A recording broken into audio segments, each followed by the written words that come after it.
సముద్రంలో పెద్ద పెద్ద డేంజరస్ ఫిష్ల్ని ఎలా పెడతారో ఒక వీడియో తీసి అయితే పెట్టి తమ్ముడు అని చాలామంది అయితే కామెంట్ అయితే పెట్టారన్న.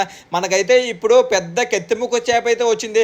ఆ చేప అనేది చాలా అంటే చాలా డేంజర్ అన్న. మాకి ఆ చేప పడి అయితే 2 hours అయితే అయింది, కానీ అది మా బోటు దగ్గర రావడానికి అయితే చాలా అంటే చాలా కష్టపడుతుంది అన్న. చూడండి సముద్రం ఒడుగు భాగం నుంచి అయితే ఎలాగైతే స్లోగా తిరుక్కుంటూ అయితే వస్తుంది. మనం కూడా స్లోగా అనేది లాక్కుంటే గేలానికి పడే చేప మళ్ళీ పోతుందన్న. మేము చిన్న గేలానికి అంత పెద్ద చేప పడుతున్నామంటే మనము చాలా జాగ్రత్తగా పెట్టకపోతే ఆ చేప అనేది మన మీద గట్ట దాడి చేస్తుంది.